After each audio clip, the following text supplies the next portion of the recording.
नमो नमः. मी लक्ष्मण पित्रे सर्व रसिकांना अभिवादन करतो. नारळी पौर्णिमेच्या आणि संस्कृत दिनाच्या सर्वांना शुभेच्छा. या संस्कृत दिनानिमित्त आम्ही आज संस्कृत कवी जयदेव याच्या गीतगोविंदाची रसयात्रा आपणासमोर प्रस्तुत करणार आहोत. या रसयात्रेमध्ये माझ्याबरोबर सहभागी होत आहेत सौ मेघना देवारी आणि सौ किरण कामत. कोणतेही काव्य हे मधुर असतंच, त्यातही संस्कृत काव्य हे अधिक मधुर असतं. त्यातही संस्कृत प्रणय काव्य हे मधुरतर असतं आणि त्या प्रणय काव्यातही सर्व प्रणय काव्याचा मुकुटमणी असलेलं जयदेवाचं गीत गोविंद हे काव्य मधुरतम आहे असं म्हणण्यास प्रत्यवाय नाही. अशी माधुर्य, त्याच्यामध्ये असलेला प्रसाद गुण आणि उत्कट रसपरिपोष यामुळे हे काव्य सर्व रसिकांच्या हृदयामध्ये घर करून राहिलेला आहे. या काव्यात आणखी एक वैशिष्ट्य म्हणजे शृंगार आणि भक्ती यांचं एक अद्भुत असं रसायन याच्यामध्ये जमून आलेलं आहे. त्यामुळे ते अधिकच हृदय झालेलं आहे. जयदेवच स्वतः म्हणतो, यदि हरिस्मरणे सरसम मनो यदि विलास कलासु कुतूहलम मधुर कोमल कांत पदावलीम शृणु तदा जयदेव सरस्वती. जर तुम्हाला हरिस्मरणामध्ये रस असेल आणि विलास कलामध्येही कुतूहल असेल तर रसिक हो, मधुर कोमल आणि सुंदर अशा शब्दाकडे नटलेलं जे जयदेवाचं काव्य आहे त्याचं स्मरण करा, त्याचं श्रवण करा. जयदेव हा कवी इसवी सनाच्या 12व्या शतकात होऊन गेला. जगन्नाथपुरीजवळच्या किंदुबिल्व केंदुली गावात त्याचा जन्म झाला. त्याच्या पित्याचं नाव भोजदेव आणि मातेचं नाव रामादेवी. त्याची पत्नी पद्मावती ही नृत्यगायनात निपुण होती. ओडिसाचा तत्कालीन राजा कामदेव याच्या दरबारात तो राजकवी होता. जगन्नाथाच्या मंदिराच्या गाभाऱ्याच्या भिंतीवर गीतगोविंदाच्या अष्टपद्या खोदलेल्या आहेत. जगन्नाथ इथं बसून गीतगायन करी आणि त्याची पत्नी पद्मावती ही नृत्यसेवा सादर करीत असे. गीतगोविंदात राधाकृष्णांच्या प्रेमाची उत्कटता शारीर माध्यमातून प्रकट होतेच, पण त्यातील भक्तिरसाच्या परिपोषामुळे त्यापुढची अशरीर अवस्थाही आपल्या अनुभवाला येते. रुक्मिणी इत्यादी कृष्णाच्या भार्या होत्या, तर राधा ही अनधिकृत प्रेयसी होती. महाभारतात आणि भागवत पुराणात आपल्याला राधा आढळत नाही, पण पुढे राधाकृष्णाच्या प्रेमाची इतकी प्रसिद्धी झाली आणि इतकी लोकप्रियता झाली की उत्कट प्रेम म्हणजे राधाकृष्णाचं असं एक समीकरणच बनलं.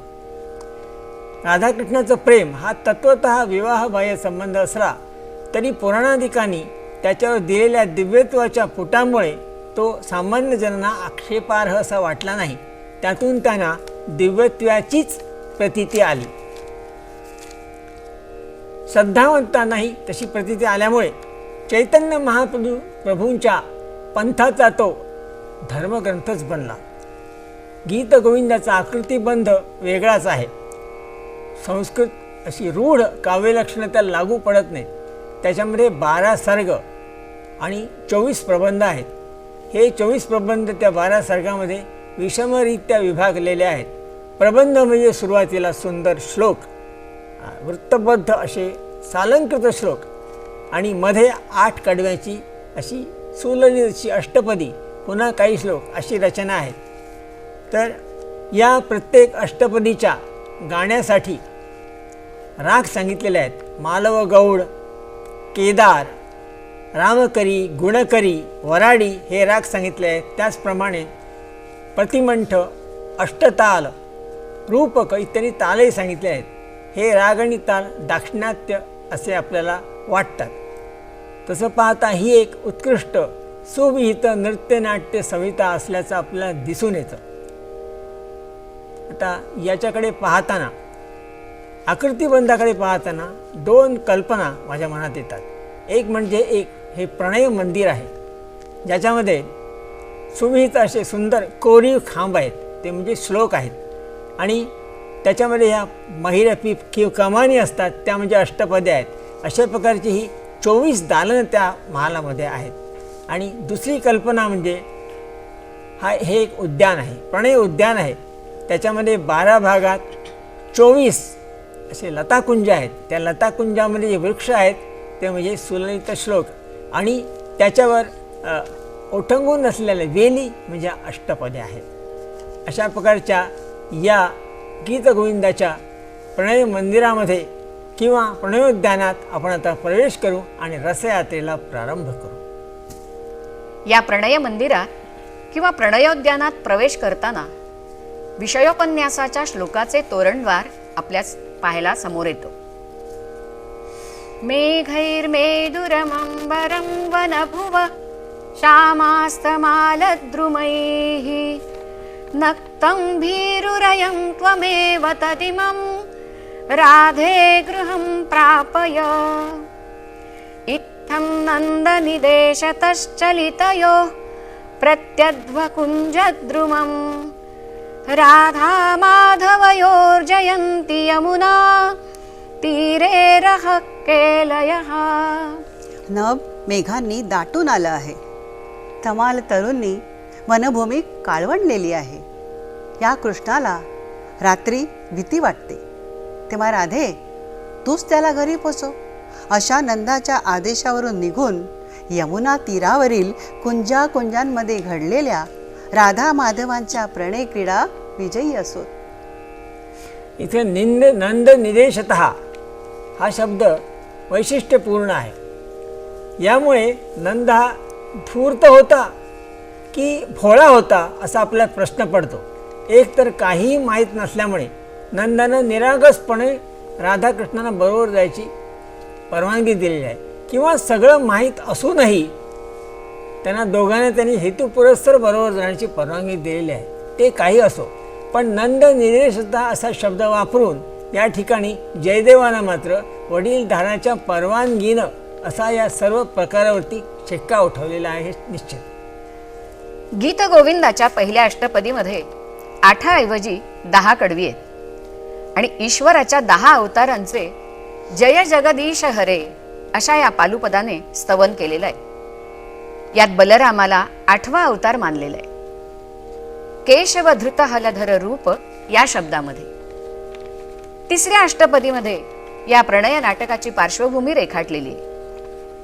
हरी ज्यात विहार करीत आहे त्या वसंत ऋतूचं सरस असं वर्णन केलेलं आहे.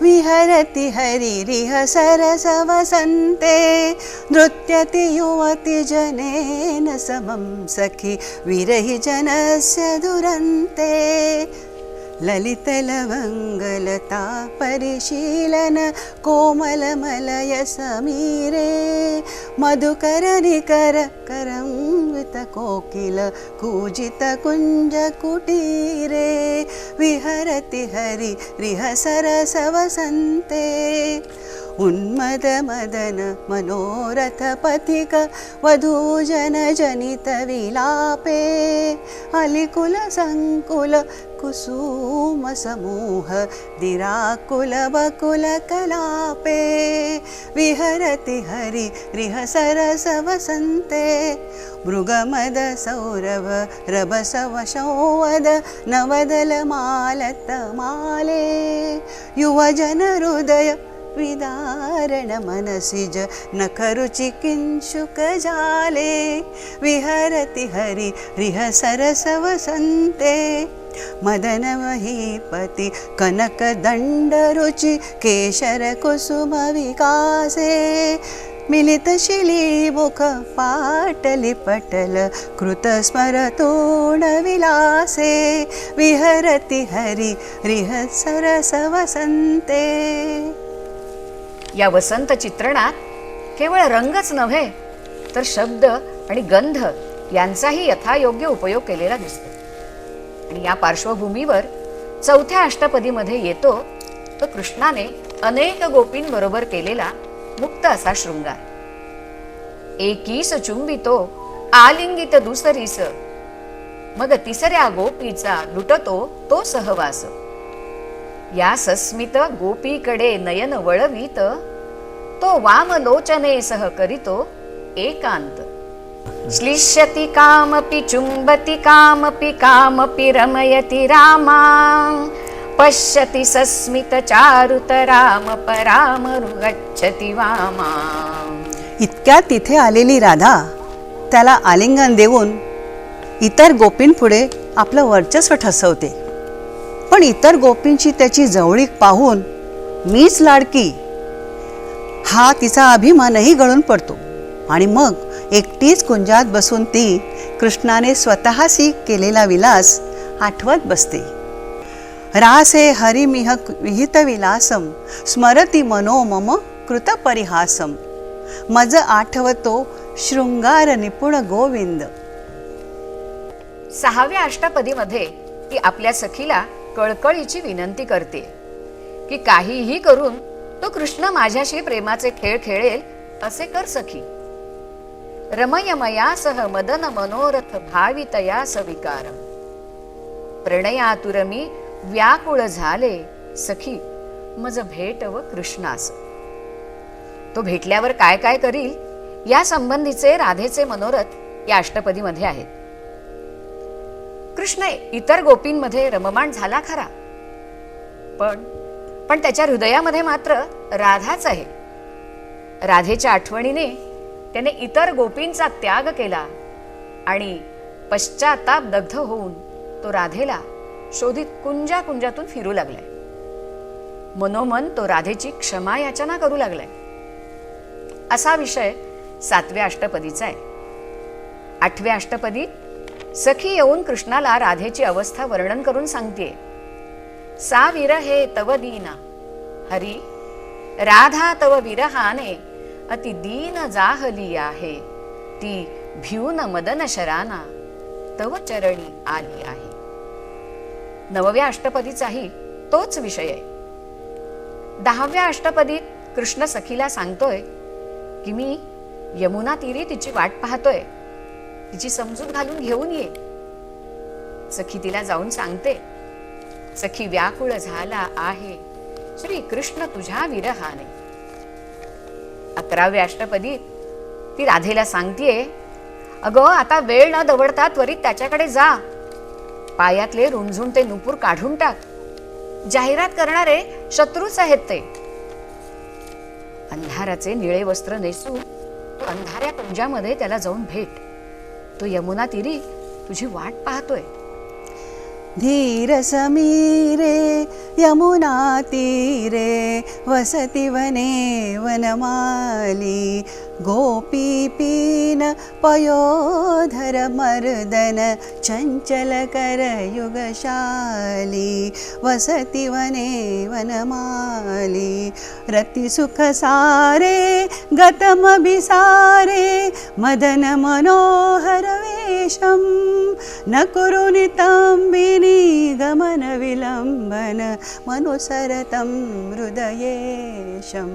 वसति वने वनमाली मुखरमधीरं त्यज मञ्जीरं रिपुमिव केलिशुलोलं. चल सखि पुञ्जं सुतिमिरपुञ्जं शीलय नीलनिचोलं. वसति वने वनमाली हरिरभिमानी रजनिरिदानीं यमपि याति विरामं. कुरु मम वचनं सत्वररचनं पूरय मधुरिपुकामं. वसति वने वनमाली. राधा भेटायस निघते, पण थकून वाटेतच एका कुंजात बसते. राधिका निघाली भेटण्यास कृष्णास, परी उचलेना पाऊल जाहली क्लांत. सखी येऊन कृष्णाला सांगते, नाथ हरे जय कृष्ण हरे तुझसाठी राधा तिथे झुरे. तिची अवस्था दयनीय झाली. श्लिष्यति चुंबती जलधर कल्पम हरिरूपगत इति तिमिरमनल्पम. अंधारी तिज सर्वत्र कृष्ण भासतसे छायास निळ्याती पिशापरी चुंबितसे. 13व्या अष्टपदीतही राधेचा विलाप आहे. वद जाऊ कुणाला शरण शरण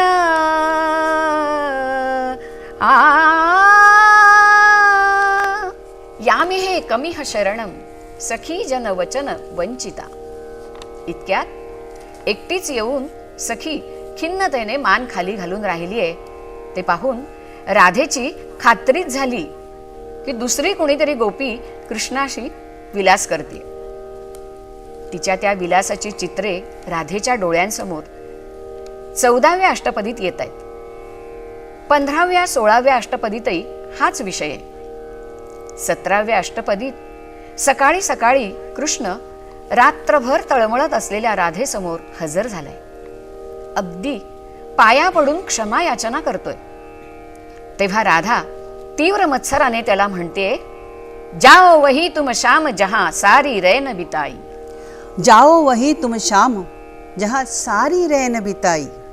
हरि हरि याहि माधव याहि केशव मावद कैतव वादं तामनुसर सरसीरुहलोचन या तव हरति विषादं मावद कैतव वादं कज्जलमलिन विलोचन चुम्बन विरचित नीलिमरूपं दशनवसन मरुणं तव कृष्ण तनोति तनोरनुरूपं मावद कैतव वादं. 18व्या अष्टपदीत या कलहांतरिता नायिकेची सखी समजूत घालते. माधवे मा कुरु मानिनी मानमयी. म्हणजेच सोड तुझा अभिमान मानिनी सोड तुझा अभिमान. 19व्या अष्टपदीत कृष्ण तिचा रुसवा दूर करण्यासाठी आला आहे. अग नच सुंदरी सुंदरी ग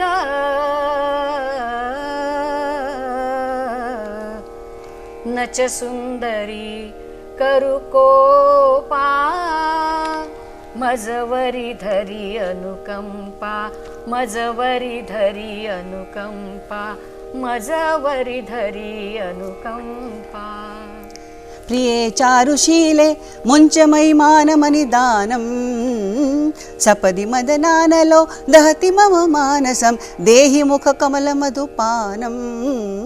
वदसि यदि किञ्चिदपि दन्तरुचि कौमुदी हरति दरतिमिरघोरम्. सत्यमेवासि यदि सुदति मयि कोपिनि देहि खरनखर शरघातं. घटय भुजबन्धनं जनय हृदखण्डनं येन वा भवति सुखजातं. त्वमसि मम भूषणं त्वमसि मम जीवनं त्वमसि मम भवजलधिरत्नम्. स्मरगरलखण्डनं मम शिरसि मण्डनं धेहि पदपल्लवमुदारम्.